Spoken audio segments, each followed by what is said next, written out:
Hey, Gary, good evening. I mean, it's Good. evening here, but it's still day there in New York. Hello. Hello.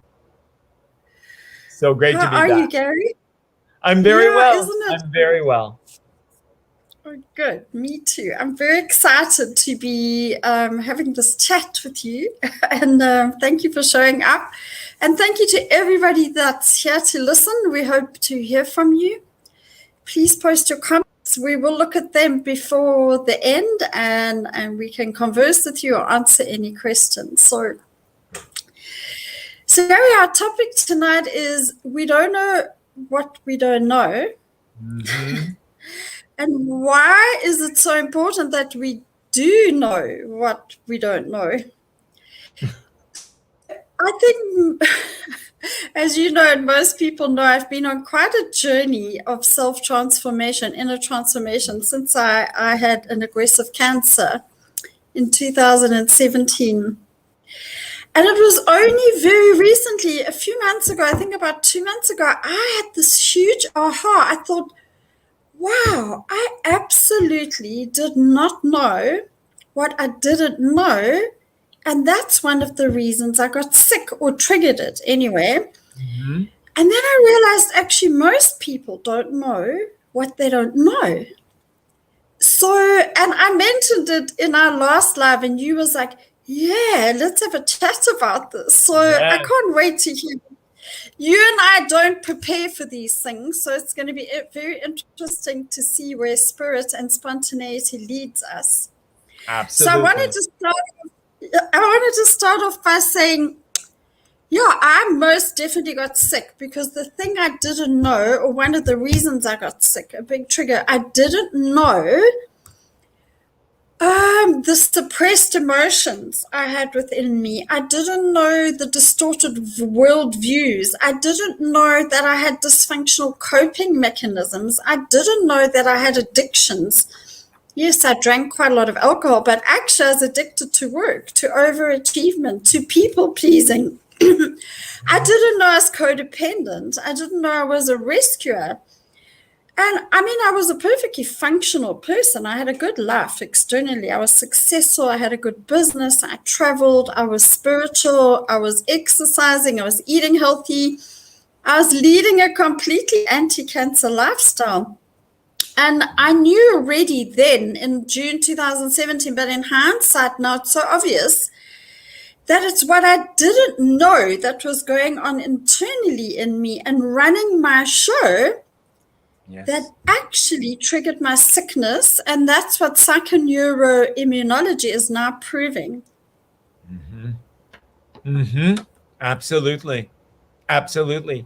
And I think the same holds true for me, that I really was unaware of the things. My life was great. I was having a great time. I was involved. I was involved in my career. I was successful. There were no real problems. But as you mentioned, I didn't realize what toll and what price that was paying on my health and on my well-being. And that was really the straw that kind of broke the camel's back. And when I too realized, oh my God, what it was almost like I looked back on it after my cancer experience and said, what was I doing? What was I even thinking? Because it almost seemed ridiculous to me. But when I was in it, it seemed perfectly normal.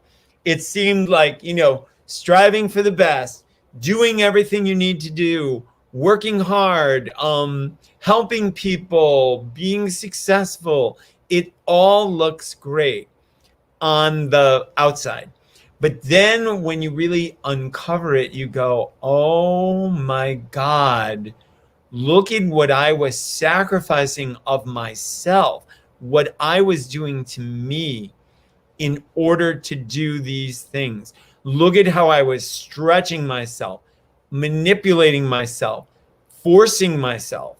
Um, and we don't realize because, again, as you said, we don't know what we don't know until we know it. And that's the healing journey for me, realizing that where we are and what we've been doing, it's not that. There's something more outside of that. There's something more that we need to obtain. And I really believe that's what growth, wisdom, and uh, depth of whatever you want to say, depth of spiritual, depth of being, depth of whatever, that's really what it's about, is learning about knowing what we don't know, and then realizing, wow, I don't have to do that.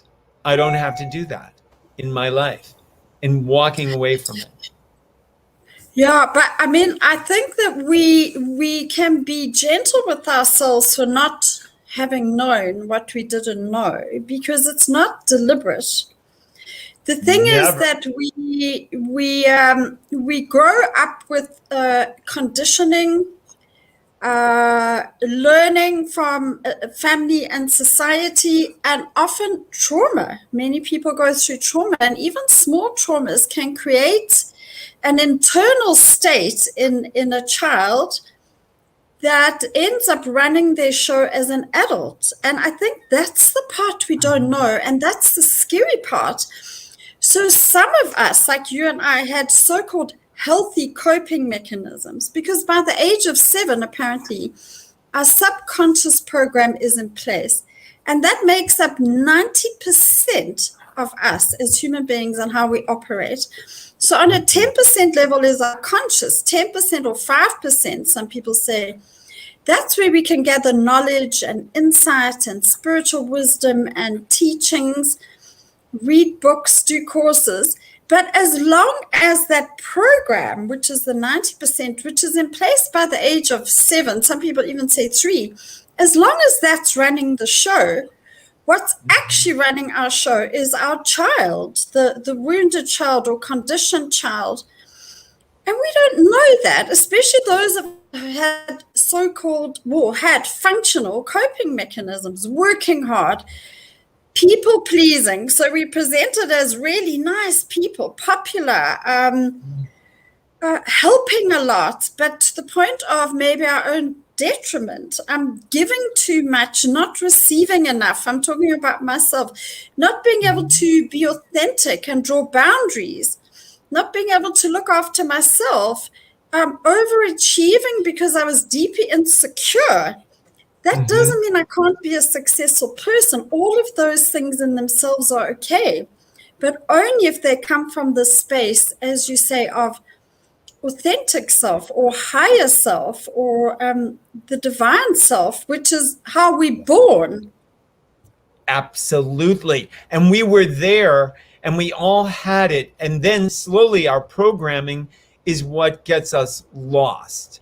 And that's why we knew, but we don't know anymore, because we kind of like children, they lose it. They forget those traumas. Who remembers even like a trauma from 2 years old, 3 years old? Those are very hard to remember. Sometimes you can, but not all the time. And then we walk around with that wound, and we keep doing it because it looks normal. It looks rational. It looks correct. And therein lies that little insidious seed that kind of grows and grows, and nobody really knows it's happening because we're around it all the time. It feels right. It feels like that's the way life should be. And that really, in a sense, is kind of the seduction.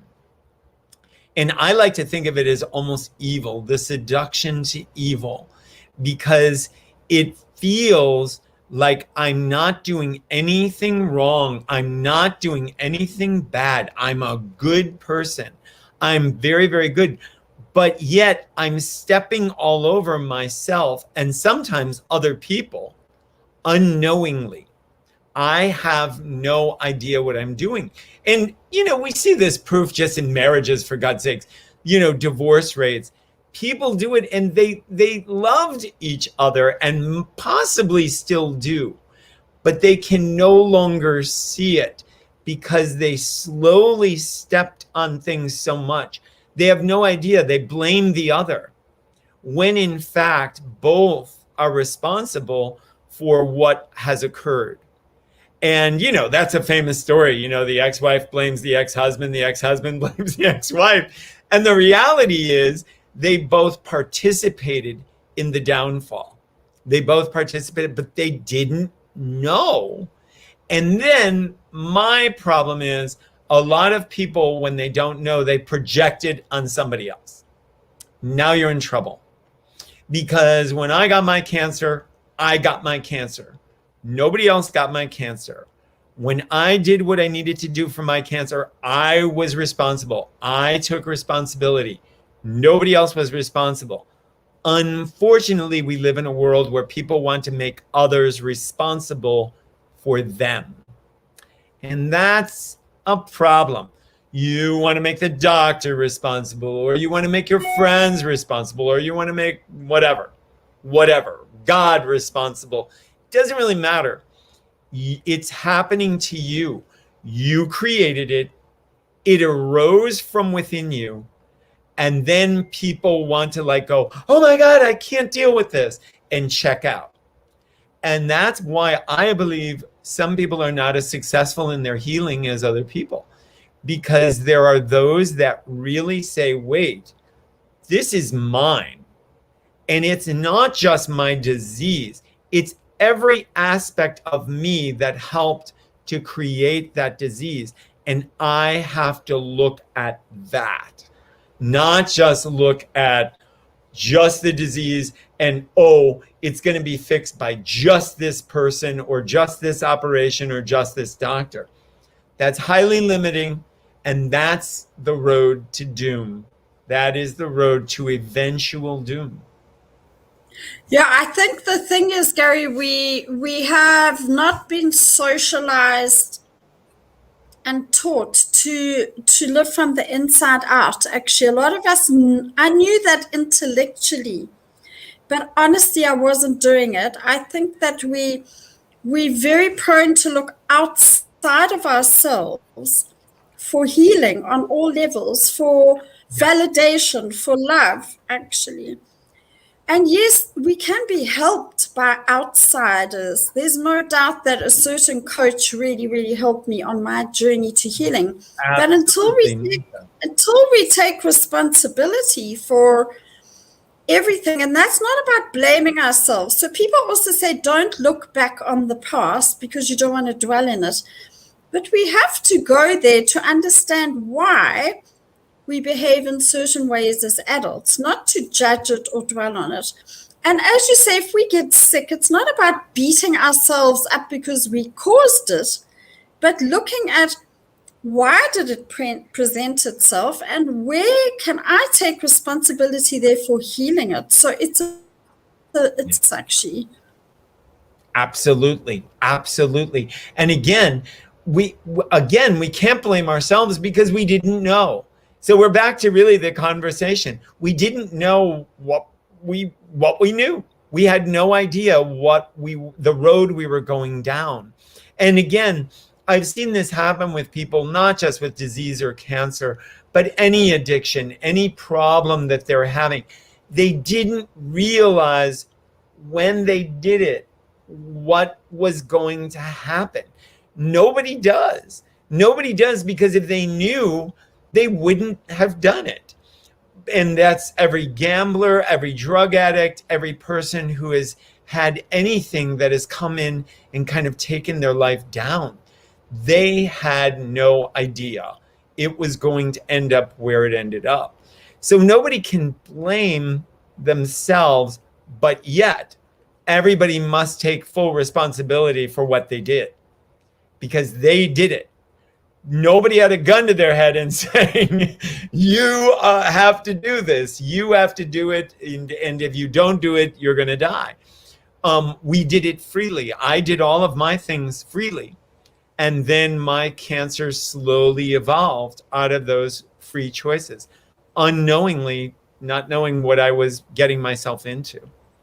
After I did it, and after the cancer or during the cancer, I was able to see what I did.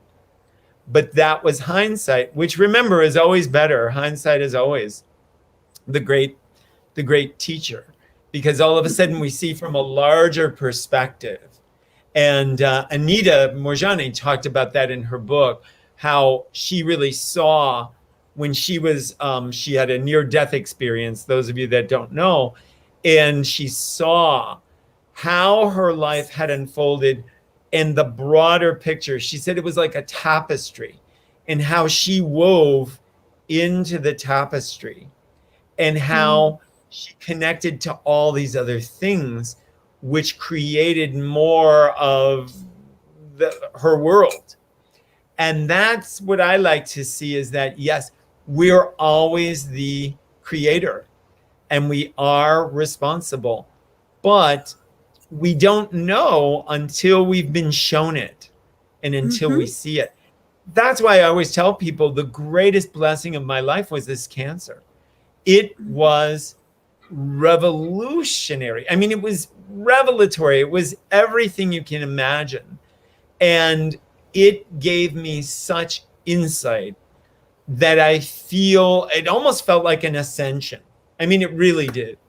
Truly, truly did. And that may sound arrogant, and I don't mean it to, but it felt as though, for me, I had gone beyond myself. And I think that is the spiritual journey. We step outside of what we were and become anew. We become something anew. And I fully realize that one day I will step out of this and become something else. And that it will continue in that idea of growth. And that as knowing becomes more and more pervasive in my life, that I will expand with that knowing. And then I will become more ascended with those ideas. Yeah. So, Gary, if I can interject here and say, for most human beings, I mean, me and you included, so it's no judgment, is that it takes some hardship or knock or suffering actually to open that space. For you, it opened very immediately. For me, it's taken 4 years, but definitely cancer was the catalyst and the gift. So the reason we think this conversation is so important, because we've discussed this beforehand, is right now, this breaking and opening and pressurizing of human beings is happening globally on so many levels because of this pandemic and all that comes with it, and all the ugliness and the horror of the world that's being revealed. We are in a very big dark night of the soul globally. And individually, I think I was in a dark night of the soul, but I didn't know what I didn't know. So I didn't know why I wasn't okay till I got broken open. And then the stakes are so high, you have no choice, actually, for me anyway. And for you, the same happens. So possibly this is our biggest opportunity as human beings now. I would agree with that 1,000%. 1,000%. And I see this whole event as such a blessing. This whole thing that's going on with the whole world. The whole world is waking up to what really life is truly about. They're shattering their illusions, as you and I did. And they are now waking up to a whole different kind of reality that is not based in the same principles as that old reality. And just like with me, I mean, if you take, greed or self ego involvement or any of those things before my cancer, I had a whole different perspective. And it seemed so correct at the time. And it wasn't correct at all. It wasn't correct at all. It was just a fantasy illusion that I think a lot of people live, because we're taught that way. We're programmed that way. That's how you are good people. You do the right things at the right times. And I don't know about you, but well, I kind of do a little bit. But like with my cancer, I didn't do any of the right things. I did none of the right things, but I was supposed to die. So I thought, oh well, there's no right. They're telling me I'm gonna die, so there's no right. So I'll just do what I feel like, and then whammo, I'm healed. It wasn't that quick, but it felt like that. That it I literally, I mean, did all the wrong things, the things I wasn't supposed to do. and actually, I did in a way as well, because I did the things that in my world were wrong for my previous self and for my tribe. I did chemo and I hadn't touched allopathic medicine for 32 years. And I Uh-huh. knew I needed to do chemo on every level. And it was one of the biggest gifts. So all of this journey has also taught both of us, I know, because we've had this discussion is Yes. there were so many things I didn't know besides this inner stuff that was suppressed. Like, I really thought allopathic world was terrible and toxic. And there I ended up in it and I had the most positive experience. So I've Yes. learned that there's paradoxes, and sitting with the paradox is part of the healing, as we talked about last time. Sitting in a space of balance is healing. Like Anita Majani said, absolutism makes you sick, especially cancer. And I was so absolute about everything from vegetarianism to never touching a chemical drug. And actually, that didn't serve me very well as at all, even though it seemed right. And I think that's what you're saying. So in our day and age now, so much of what seems right, Yes. even the so-called good stuff, healthy stuff, is not actually exactly right. No, and I'm going to tell you something else. And now this is, I'm really going out on a limb here, Right. that it is about what I believe true healing and growth is shattering all of our illusions and limitations. And it didn't matter whether, it could have been the blood from a chicken splattered around the room that could have healed the person. In other words, the what is not as important as the faith and the belief in it. And when we go out on a limb, we are going out on a limb, and like you took the risk of going to, regular chemotherapy. I took the risk of going totally out of the country, going totally out of my element. And when we did that, when we go out on a limb, all of a sudden the miraculous happens because we've stepped into a new space of being. And it doesn't matter what it is. It doesn't matter if it's mud pies.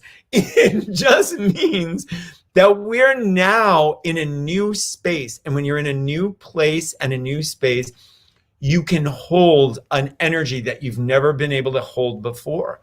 And that's where Wow, I believe that's amazing. magic happens. That's amazing, Gary, because the first thing that happened to me now, we weren't going to speak about our healing journeys, but it's come. Kind of came So around. 3 months after I started chemo, I didn't know how to heal myself because I was already on a vegetarian diet. I had a meditation. I had an anti-cancer lifestyle. So I never forget sitting in front of the fire and I said to God and to my higher self, so what do I need to do to heal? I need an answer because I'll take responsibility.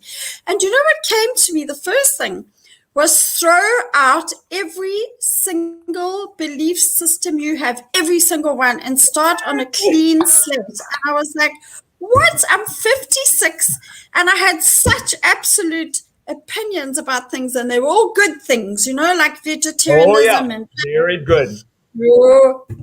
And then I read Anita Majani's book and she said absolutism was one of the reasons she got sick. Then I watched a Dr. Bruce Lipton clip and he said absolutism causes cancer.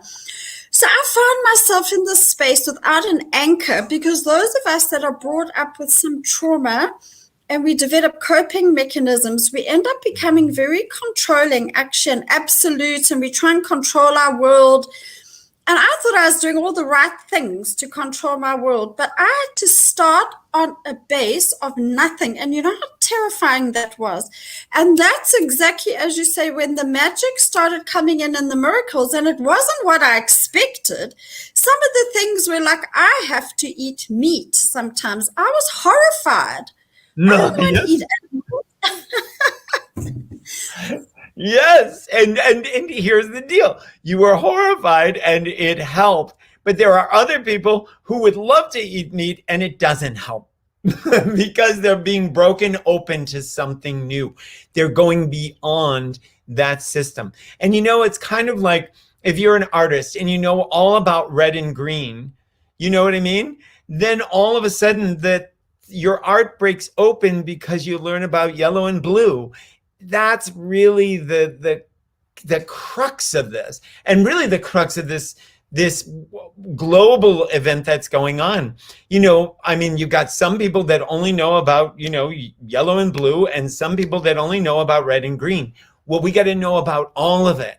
In order for this planet to heal, we have to become familiar with all of it. We can't just look at it from one side or the other side. And And also, yes. sorry, Gary, there's something I have to say now before I forget. Yeah. Yes, I agree with you, but most of all, what we have to do now, what you and I had to do with cancer and go through a healing process in our own different ways, is we have to go deep into the intuitive space and the higher self space to know what to do next. For you, it was to go to Mexico and do alternative. For me, it was chemotherapy. You couldn't have two more opposite things, but we both had to shatter our beliefs and our knowings to go into the higher self knows always what we need, but it's not always what our minds think or society has taught us. Absolutely, 100%. And that's really the greatest journey of all. That is the greatest journey of all. And it's right there for people. But again, they're terrified of going there. They're terrified of going out on that limb and jumping off. They're terrified. And I get it. But it is really the only truest way to come to a higher place, a higher beingness. It's the only way it's ever going to happen. And remember, if we don't it doesn't happen during this life, we're still going to have to jump off at some point because everybody's got to face death. Death is going to be the big jump off. And whether you like it or not, it's coming. And that is the unknown. And that is where a lot of people, they hold on even tighter. I mean, that's why our world is so enamored of youth and plastic surgeries and all that nonsense, pills and vitamins and whatever. But the reality is the jump off is going to happen at some point. So why not jump off earlier, be done with it, and then live a free life? Live life in a very different way. What do you mean by jump off? I mean, for me, I definitely don't want to discuss vaccines or no vaccines, but my deep internal state says it doesn't matter either way, actually, because all that matters is how our vibration, and that word I don't even like using because it's so overtraded, but honestly, how we are internally, how we feel about life, how we use our intuition is the only thing that matters, because then whether we live or die doesn't matter. If we're meant to live, we'll be guided to where to go, what to do to get out of danger. And the problem with all this debating and arguing, whether it's about racism or vaccines or who caused the COVID, is it's taking us out of that space. That's right. And that's bringing more confusion.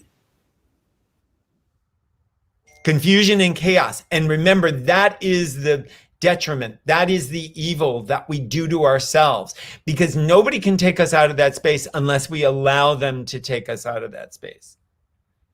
And remember, there's a lot of things that the temptation, like poor Eve with the apple, the vaccines, the riots, this, that, it's that temptation, the war, it's all that temptation to take us out of ourselves. And it's just more smoke and mirrors, more confusion that's only going to make it harder for us to make our journey through this.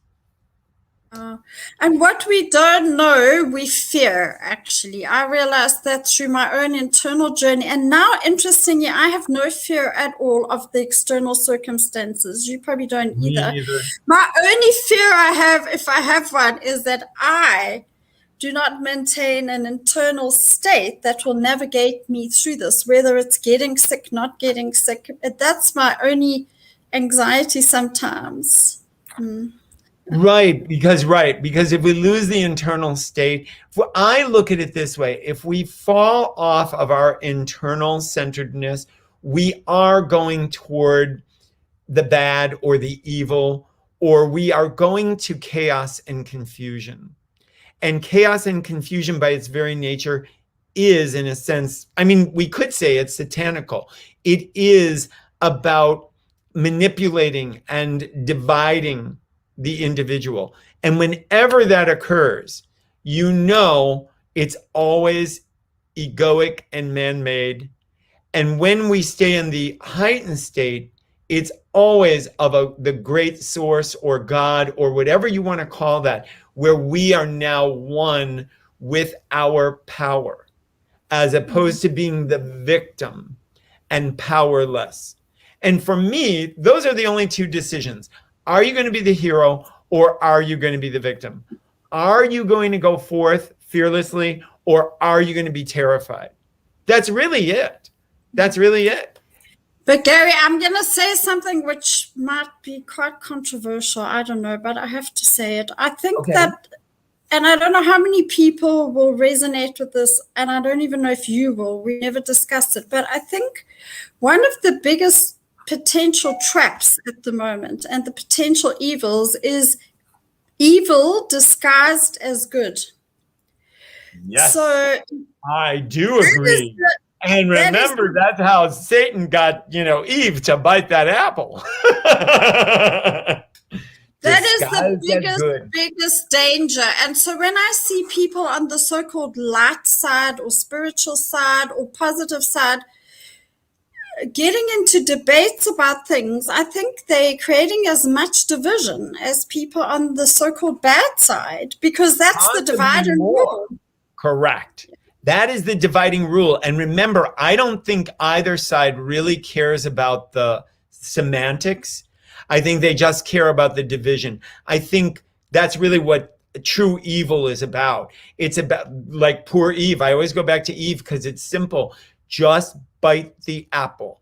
In other words, throw her into chaos, throw Adam into chaos, make them feel like they are powerful. You're tempting them to believe something that is not true. And that is the greatest con job in the world. And remember, governments, institutions, power people, power hungry people, billionaires, it's all about power. I mean, that's all it's about, because once you're in that world, that's just it. It's satanical in a sense because it lacks depth. It lacks a certain depth to it. Yeah, but Gary, they're not all, the scary part for me, well, for people, because I think I know this now as a truth, is that it comes disguised as positive stuff. Actually, it's not always the bad baddies are so obviously bad, most of us just see through them. Right. So therefore, if you hijack the light workers or you create spiritual bypassing, I think is one of the biggest dangers out there that's confronted the world for a very long time. Yes, I agree with you. People don't see it for what it is because it's spiritual. Or I don't want to go too far down this path right now. I don't have the courage, but no, I get you, but I totally get you. And we have to be so careful. And the only thing we can trust is internal, us. That's it. The only thing we can trust, truly trust, is our own internal knowing, our own strong point. That's all I knew about my cancer. And remember, I think you got a lot of, negative response, but I got nothing but negative response. I mean, there were very few people who really they thought I was out of my mind. So we have to remember that the evil can be disguised to look very good, but the good can be disguised to look very evil.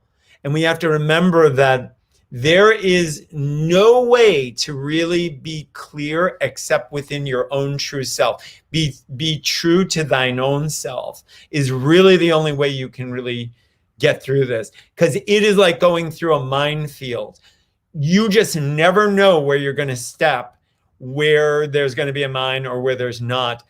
And the only thing that you can really trust is your own self. That's it. That's it.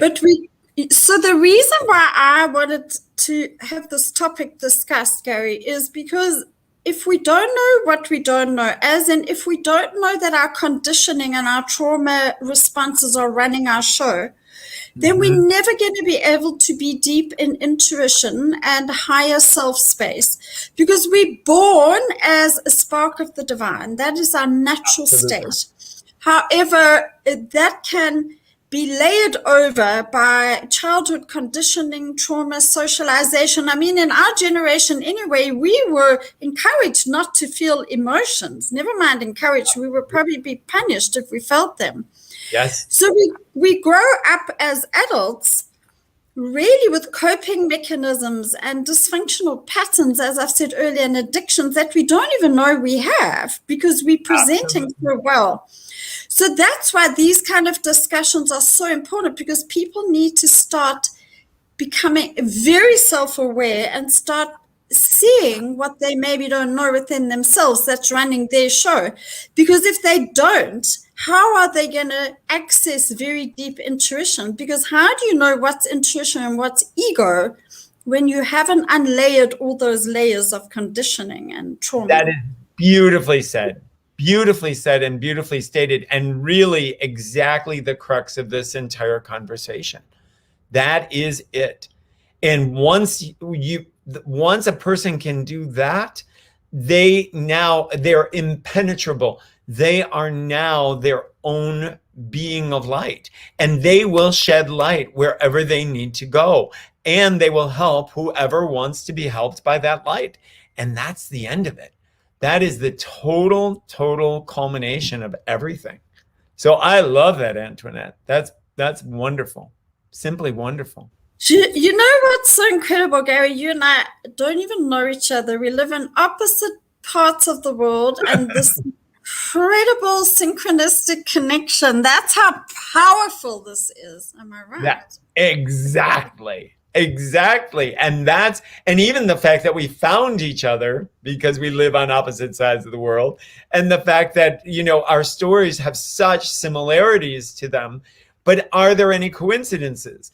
Somebody just asked me on one of my lives, are there any coincidences? And I said, no, I don't believe in it. I believe that it's synchronistic and that things are meant to arrive as they're meant to arrive. And then all you have to do is be there to be able to pick it up. And if you miss it, oh well, then next time around. So, I mean, that's the gift of doing this work, because it is work too. Maybe yours was instantaneous, but mine's taken 4 years, and I'm still a work in progress to unlayer and heal the layers of trauma and conditioning. But what starts happening, the gift in that, and it's so worth it, even though it's not easy, is it's like you open your arms and butterflies land. So miracles land like butterflies on open arms. You don't have to take a net and go out and catch them. Right. And that's how people like you and I end up randomly meeting each other. And so many people and things in my life have happened that could not have happened in my old life, because I just would have been too out there with the net trying to catch all the butterflies instead of standing with open arms. I agree with you so much. Because again, what's that old saying, how you catch a lot of flies, you not with vinegar, but with honey. That's just, you just have to have the right way of beingness, and it will come. And, I often tell people, I was given no hope at my diagnosis. I was going to die. End of story. There was nothing that could be done. And then all of a sudden, out of nowhere, my bliss came, and then all of a sudden these things appeared. And all of a sudden I heard about things I had never heard about before, ever in my life. And they were totally coming to me effortlessly, like those butterflies just landing on me. And then the miracles unfolded. I really didn't have to do a tremendous amount. To be honest, as you said, the harder work was after I got back, dealing with the kind of third dimensional density I had left, because I had left so many people, and that was more of the challenge, not the fifth dimensional experience I was having when I left the country, because I really see my healing as being fifth dimensional, because I was supposed to be dead. I'm not supposed to be alive, period. So I see it as I kind of transferred to another dimensional reality. And that's what it felt like. That's what it felt to me to be. But when I got back, I landed back in third density. And I had a lot of people here that were in third density. And that was not so easy.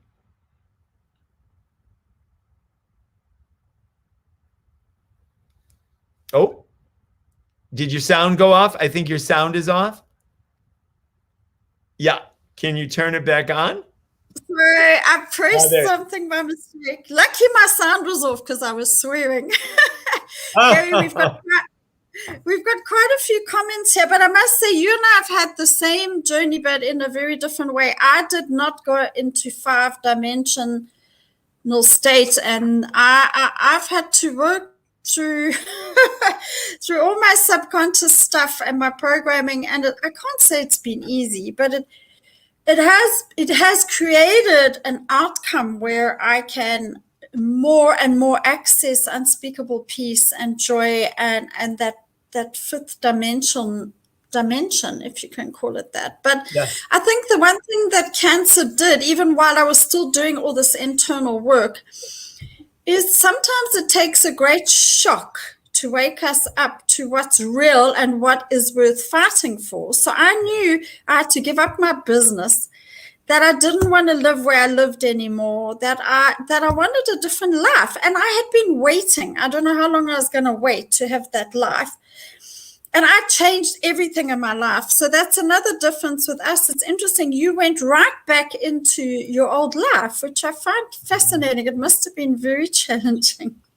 It was very challenging, but I will say there were aspects of my old life that I just loved and adored. I loved my work. I loved my teaching. I loved that, fed me. And I realized that was the thing that saved me when my cancer came. That's what really saved me. And the work even that I do, I used on myself. That was what helped to save me. So coming back into my life, it was very difficult, especially with, the day-to-day stuff. But in some ways it was easy because I was given back the gift of being able to do that kind of work and to stay with that kind of energy, which was the delightful part of it. That was the delightful part. Gary, yeah, I'm going to go to the comments now because there's but yeah, I think we become wounded healers. So every single person out there now, if you ask me, has the opportunity we've had, because things are tough, man. Oh, yes. Oh, yes. So now, I just wanted to tell everybody who's watching, a lot of these comments just say Facebook user. So because I do these on StreamYard, unless you click on a link on StreamYard, it won't allow your name to show.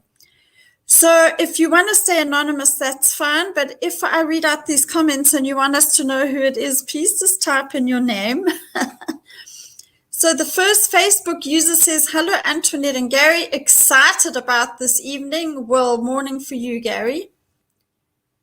Very good word for its seduction. You must have used that word, Gary, because I don't use it. Okay, well said. Still sort of feel that there is a purpose to forgetting who we are when we arrive on this earth. This person feels there is a purpose to forgetting who we are when we arrive on this earth. Oh, that's interesting. Yeah, and I agree with that, because Remember, I just said this to someone today. If we know how the game will play, if we know who the winners and the losers will be and how much they'll win or lose, the game is no longer interesting. The game is only interesting by staying in the moment and being present with it. And that's the learning. That's the learning. And that's, I think, why there is a kind of grace in the forgetting and then the re-remembering. And so I would really agree with that. I would totally agree with that. The unremembered gates that Yeats talks about. They're coming back through the unremembered gates.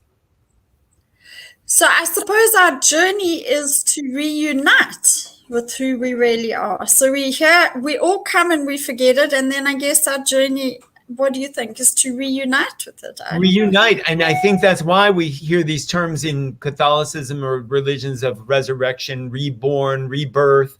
Those are common ideas. And that's what I think it is. Being reborn now while we're alive to this higher, whatever you want, energy or understanding, to be rebirthed within it. Mm-hmm. And that, mm-hmm. and then to be able to realize it in density in our lives and be able to manifest it. That's really the highest. And that's really what I see as an ascended master, like a Buddha or a Jesus or whoever you want to pick. The idea that they have transcended and gone beyond the third density level and have brought 5 density into 3 density, third density. So as Matt Kahn says, we return to our true divine nature, and but in our bodies. And I think one of the mistakes I made as a human being, and I didn't know I was making it, is I was very detached from my body. Actually, I was eating healthy and exercising, but I wasn't in my body. Actually, I was in my head most of the time. And actually, we are human beings. We have a body, and that's our vehicle for our spiritual self. You know, you are so right about that, Antoinette. And see, again, we see like a certain food, let's just take food, everybody has to eat it, as good or bad, or a certain method of food like fasting or not fasting or doing it 10 times or 1 time. And we see things as better and worse. That's not it. It should come out of the depth of the person, what they eat or what they don't eat, or how they eat, or how the habits are. And, you know, when you hear about, you know, like Jesus Christ fasting in the desert for 40 days, oh, that's the way I should do it. No, that's what came out of the depth of that being and their beingness. But what we do in this society is we imitate other people and we think, oh, they understand what it should be. I have to do it this way, or it has to be that way. And that is inaccurate. It has to come from within. It has to be completely unique to that energy. And that's the key. Just like the healing to your cancer versus the healing of my cancer, I did almost all natural. You did almost very little. And we were of different minds. And yet it worked. It's not the what, it's not the how, it's what's going on internally, your connection to it. I really believe that. And everybody has a different healing journey, and that's one of the problems in the world today. Is there's all these like one paths. This path will heal you, whether it's food or spirituality. Yeah. There is one truth, I think, and actually only one path to the truth. But that's another conversation. But actually, we all need different things to heal at the time. By the way, I did do alternative stuff as well, but I needed to go into that allopathic world for my own personal journey, my soul's journey, and my physical healing. Absolutely. So we all have a completely different journey to healing. There's no recipe, actually. No. If only there were, it would be so much easier. But there isn't. There isn't. And when somebody, like, as you said before, is rigidly holding on to some system, belief system or whatever, That's where that's where they're now in jeopardy, because they're in fear, because we don't hang on unless we're in fear. You hang on for dear life when you're in fear. And when you're in fear, you are in evil. You are in negative, chaotic energy. That's where you are. There's no way out of And that. yeah, and as soon as Anita Majani said fear was one of the biggest causes of her cancer, and also absolutism and fear go together. We can't be, if we're not fearful, why would we be absolute? Why would I be upset if someone else eats animals and I don't, if I'm not in some kind of fear state? Right. Exactly. And that's really what I think transcendence is all about. You transcend those things. You go beyond those things. You no longer get involved with them on that level. And then that stops the division. And once you stop the division, you stay in your wholeness, you stay in your center. Mm-hmm.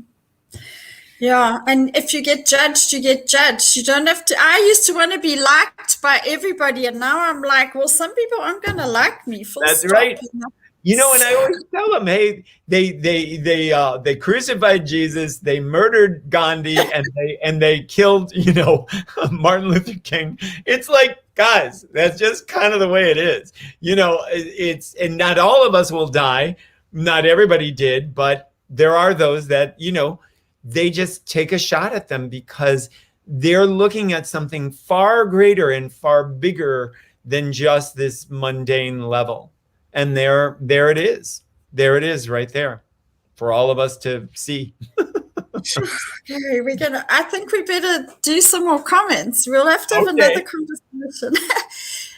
This Facebook user also said, taking full responsibility is liberating whatever happened.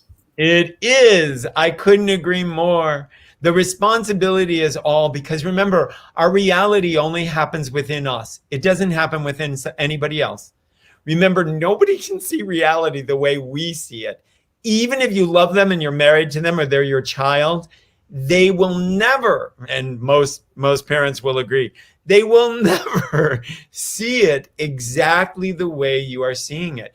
They always see a different perspective. And I love that old story. 10 people see a car accident, and there are 10 different stories of how that accident occurred, because no one will ever be able to see through someone else's eyes. Not truly. Mm-hmm. Not truly. I love that comment. Yeah. And we have Mariuza. Hello, Mariuza, from Greenville, South Carolina in the USA. Oh, wow. Wonderful. I miss you too, Mariuza. And Leanne Manthe from Carmouth, which is here in the Eastern Cape in South Africa. And then Facebook user says, not the what, but the belief. Brilliant. Even the knowing. Yes. The knowing. Yes. Good for you. Yes. Because it's so true. And if we could just get people on just that and make them really understand, just stop with all the what's and the hows and the all of that, then you really open up to a higher state of freedom, which will bring you what you're looking for.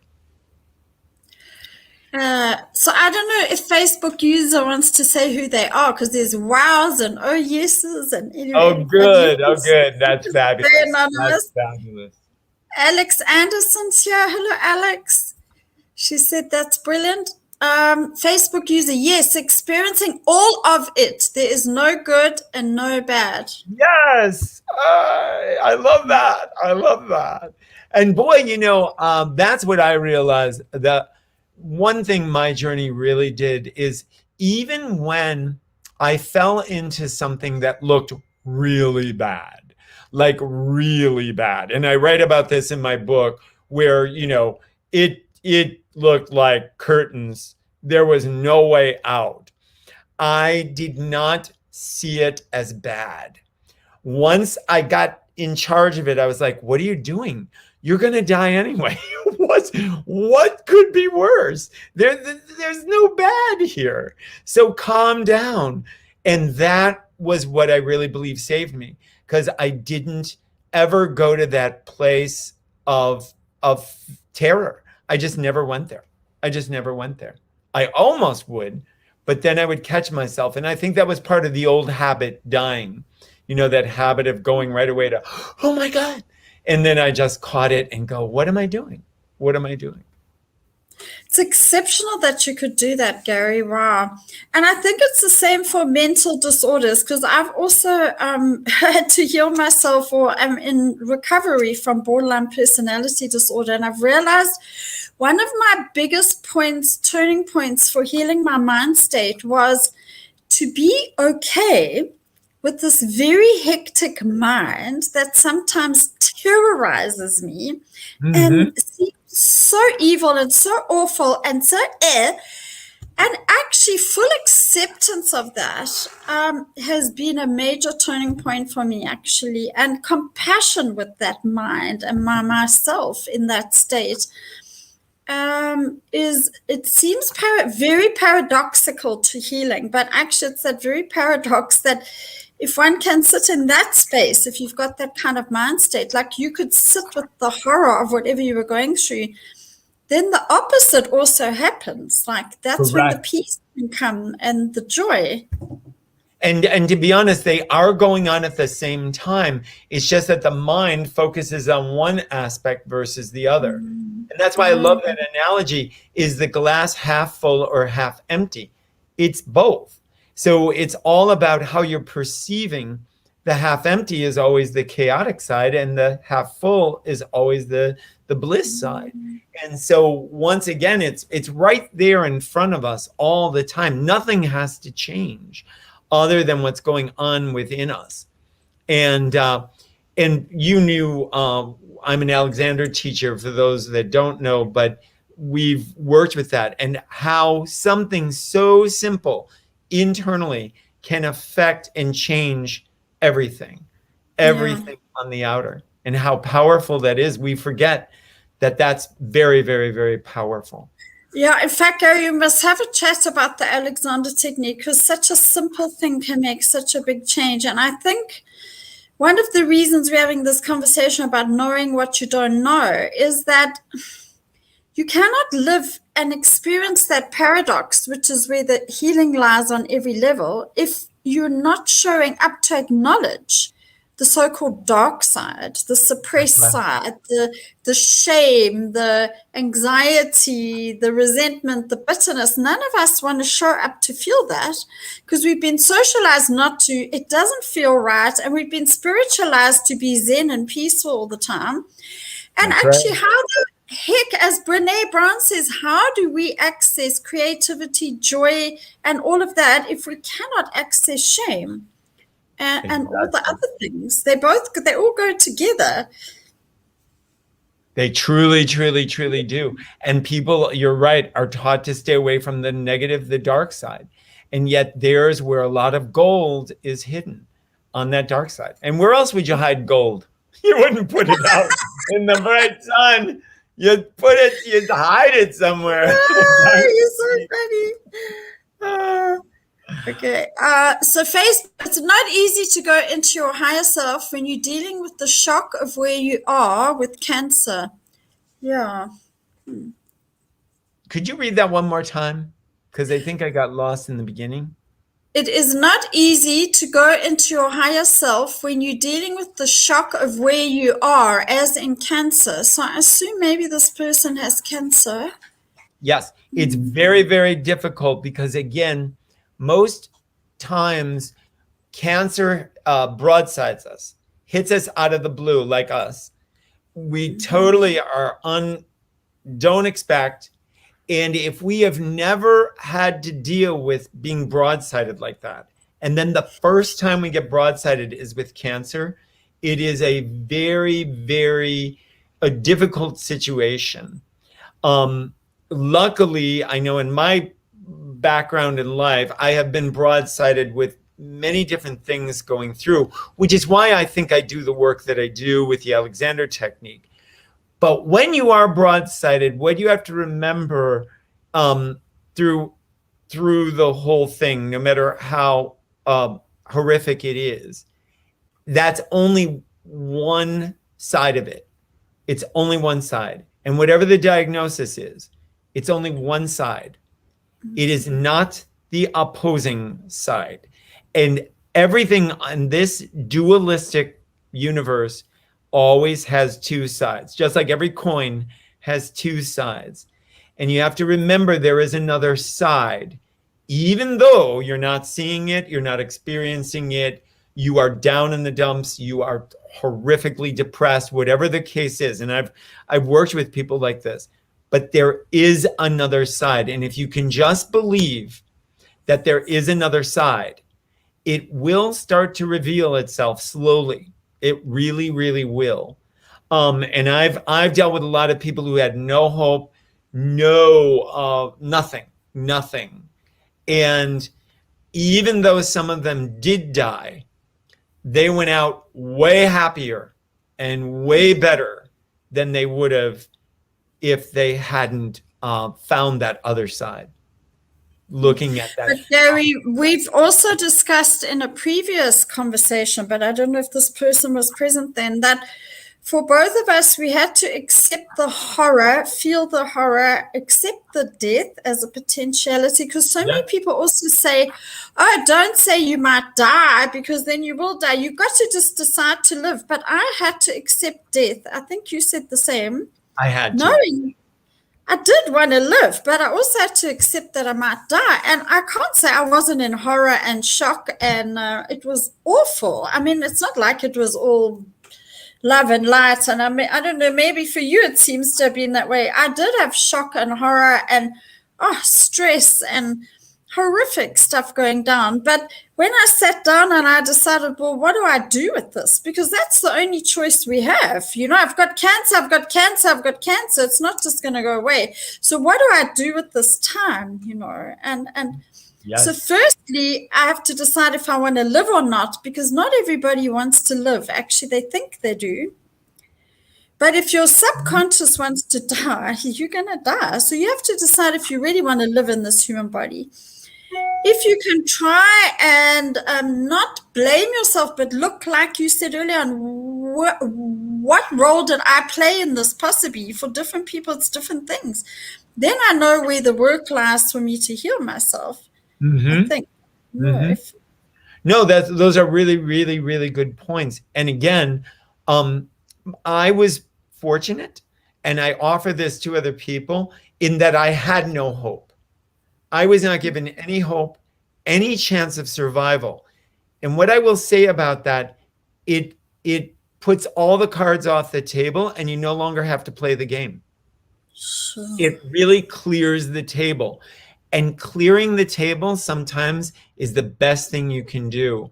Just clear the table and say, all right, this is totally out of my control. I give it up. And giving up the farm, when you're willing to give up the farm to save whatever, you can actually come out with everything. But you really have to go. A lot of people need to look at that. And can you really let go on that level? It can be very, very, very, very healing. And if people can't, I understand it. I totally understand it. I would never say, but if they can open themselves up to that, because again, what I realize is we will all die. There's no way around that. And so what is, and one of my biggest realizations in the park right after my diagnosis is seeing all those people. Anyone could die. A child could die tonight. A baby could die in 5 minutes. It can happen anywhere at any time. Why then do we need to hold on to the fact that we need to live? It's arrogant in a sense, and it's not true. And some of us may not be coming home for dinner tonight. That is going on all the time. And if you can get into that and realize that, oh yeah, that's been always, then you really open yourself up to a whole new way of living the life that you have. Yeah, easier said than done, but definitely the truth. So, I mean, you and I can just both attest to the fact that it's through the breaking I mean, breaking, open. it sounds so trite, but it's actually true. It's really through the breaking Yeah. that the Yep. A chicken opening. coming out of an egg. You know, you got to just peck, peck, peck. And it's so much of it's about intention, actually, because if you set the intention to heal on whatever level that is right for you, you know, God or the divine or your higher self will show you the way. Hey. Absolutely. Absolutely. I believe that 100%. Okay, Norma, hello. Okay, we've got a lot of love that, Antoinette. Great ahas. Yes, Antoinette, sorry, but I don't know. A lot of, oh, this is an interesting comment also from Facebook, is a lot of so-called teachers. Yes, so-called teachers, and the world's filled with them. Love that, Gary. Can only go within for truth. You are both fireworks together. Love you both. I wish I knew who you were, but anyway, thank you. Oh, that's lovely. That's lovely. I totally agree on the synchronization of it all. I was meant to be here listening to this conversation. Thank you both. I'm in Oh, awe of the wonderful. courage. I'm in awe of the courage and somewhat trust you both have through all you went through. Yeah, I didn't always feel that way, believe me. I don't know about Gary. It's a process. um, Yeah, you know, and again, I think that's also still part of the journey. When people come back, people forget that the journey doesn't end after cancer and after it's over. It continues, and that then it's leading you to yet another level. Just like growth of a child is leading to another level, and literally, even in height, they're going to another level. And that's changing all their perspective. Remember, you know, a 6-foot person does not see things the way a 2-foot child does. It's not happening. Not happening. and there's that beautiful graphic I put on my Facebook page recently. Yeah, we've got to do the first step of the ladder, the first rung, before we can go to the top. Absolutely. And Absolutely. unfortunately, we've been socialized and spiritualized for quick fixes. And I'm afraid that's one of society's biggest downfalls. Yep. Life just doesn't work that way. Biggest detriment, All quick right. fixes, quick everything. And it doesn't really work that way. There is process always, always. Having a baby, it doesn't matter. There's a process, and it's time consuming. But that time, if it's well spent, is bringing you to greater heights. It's worth it. Absolutely. Gary, you'll have to answer this one. Fear, as far as I'm concerned, is the most difficult thing to overcome. Yeah, I agree. Yes, because fear, I love the acronym people made about fear, false evidence appearing real, FEAR, false evidence appearing real, because that is what I learned on my journey. I was presented, and remember, I had top people telling me, you're going to die. And it could be any minute. That it was false evidence appearing real. These were experts who were presented. Now, why? Why did they do that? Because they were trained in that false evidence. They were taught. And then I went to another country that saw it completely differently than this other country. And what we have to remember, all experts can only see from their perspective. They can only know what they have been taught. They can only know what they know. And they don't know what they don't know, just like what we're talking about. And once you can open your mind up to that and go, oh my God, he's right. There is no way that omnipresence, omni-knowingness can ever exist in an entity, in one third dimensional entity. Then you realize that you open yourself up to potential and possibility. Now you're in a whole different realm. You're in a whole different world. But if you're stuck in that third dimensional limited reality and you buy into it, now you're in big trouble. Now you're in big trouble. And again, I want to tell everybody, my third dimensional diagnosis was accurate. And even my doctors in Mexico agreed with what was going on with my diagnosis. And even they thought I had a better chance in Mexico, but they still didn't really believe it was going to work. They didn't tell me that, but they didn't believe it. But it did. And it shouldn't have. And it did. So, you know what I mean? There it is in a nutshell. If you can break through and realize all what we see and have been told is not necessarily true. Some of it might be true. Some of it may be accurate, but not all of it. And there is, I believe there is the presence of the almighty power that can override anything. Absolutely. Miracle beyond. I believe that. Absolutely. And if one person can do it, anybody can do it. Anybody can do it. Anybody can do it. And I've seen people do it. I've seen it. Yeah, me too. Not just you. I mean, not just you. Yeah. I know. Well, I think I had a pretty curable cancer with chemo, but I know people besides you here in my own life who had incurable cancer and had incurable. Yep. 3 months to live, and they're very well and alive now, 6-7 years later. So. And if anybody wants to, they can go to the Lourdes, the healing waters of Lourdes in France, and they have documented miraculous cases that cannot be disproven. Really? Documented. Yeah. There's I think 108 or something like really? that. Just spontaneous, but I don't know. Spontaneous healing in those waters. Yep. Wow, really? Yeah, you can look them up. And that medical scientist now, she started doing research a few years ago on radical remission. I don't know if you've been following her stuff. She wrote a book called... she had me featured on one of her articles. Oh, of course, yes, radical remission. And she knows my story, and absolutely. And that's what she looks for, because as a doctor, she saw things that shouldn't have been, and yet they were.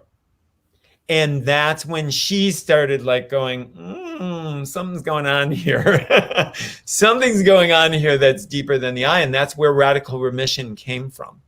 Okay, sure. Yep. There's so much we don't know. Hey, it's so exciting. Volumes.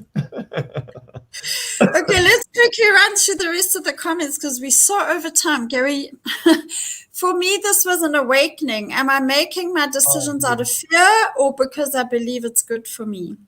Yeah. Beautiful. That's beautiful. Yeah. Saskia said, I love your conversation. Hello, Saskia. Esther Sampson. I think it was Esther making all those comments. Savina, hello to you both again. Hello, Savina. Oh, the Facebook user Esther. I have coincidentally started Alexander technique for myself. What a wonderful discovery. Oh, yay. Bravo. Yes. And I really believe if I hadn't been doing Alexander for as many years as I was before my deadly cancer, I wouldn't be alive today. I really do believe that. Yeah. I believe it fortified my abilities. Really? Yes. And Esther asked, can you use it for depression? Does it work for depression? There have been people who have been highly successful. I myself have never worked with someone in that realm, but yes, I have heard about successes using it with depression. There are some teachers that might argue opposite to that, and even Alexander worked with people who couldn't really get moving, couldn't get motivated. He did all kinds of things. So yeah, I believe that that's possible. Thank you. We'll talk about it sometime, Gary. Hey? Yeah. Savina asked an interesting question. Do you think that sometimes someone on a subconscious level wants to leave, but they're not aware of it? I would have a definite yes, because that was me. Yes. I've even known a few. Yes, they don't realize it, but they don't really want to be here. I was one of them, actually. I had no idea, actually. It was so subconscious. I think quite a lot of people have that subconscious desire not to be here, actually. Um, Yeah, yeah. Well, remember, leaving the game it has a lot of benefits. It really does. There's a lot of benefits to it. So I don't, I never put those people down in any way, shape, or form. no, I mean, dying is not failure, let's face it. I mean, No, no, that's no, never, never, never. That's the other thing. People put so much pressure on us to live and survive, like the whole motto in South Africa for the Cancer Society is to fight it. And it's like some people are gonna die. And as you said, we're all gonna die at some stage, and that's also okay. But it's what we do in the process, I think, the journey. Absolutely. And remember, some people are successful with fighting cancer, but there are other people who are not successful with fighting. They don't do well with it. They're not Mhm. fighters. They're just not, you know. So I Yeah. mean, I never encourage somebody to go in one direction or the other. What the person needs to do for themselves.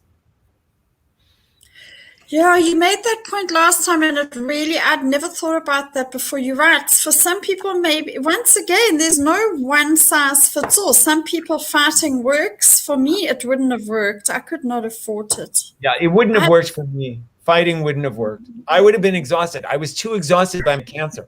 I had no energy. I couldn't do it. Couldn't do it. Esther said, true meaning to memento mori. Thank you, Gary. Now, there's a whole lot of writing here in Dutch. Not norm. I don't know. I can't read. Oh, I think it's Afrikaans. I'm going to cut and paste it and try and translate it afterwards because I can't even read it. Okay. It's from Okay. Peter van der Westhuizen. Sorry, Peter. I will. My Afrikaans is not good enough to read that out or interpret it. But they thought yours was. Yeah. They thought you were able to do it well. So there you go. That was a compliment. Yeah, maybe. Yeah, someone wrote fear, false evidence appearing real. I love that. Oh, Esther said that. And then someone else here from the Eastern Cape said hello. So I think, Gary, we better close up We because better we've been at close this. up. Right. Before this, yeah, before they kick us out of this joint. Wow, thank you. Thank you for all Oh, of you who hung in so long. 1 hour oh and 20 yes, minutes. thank you. This was wonderful, wonderful, and hopefully we'll be back and do it again. Yes, we will, All definitely. right, And if there's anything you guys want us to talk about, please post please it. do. Yes. Post it, and and you can join us maybe in a chat one day. We can have a three-way or a four-way. Oh, absolutely. I would love that. I would love that. I would love that. Yes. Okay, Gary. Good All night, right. Gary, and Thank everybody. you, Oh, good. everyone, and thank you, Antoinette. Sorry, good afternoon. I keep on forgetting we're in different countries, but anyway, Yes. goodbye. All right. Bye bye. And thank you again. Thank you all so much. Gary. Bye. Good night, Bye. everybody.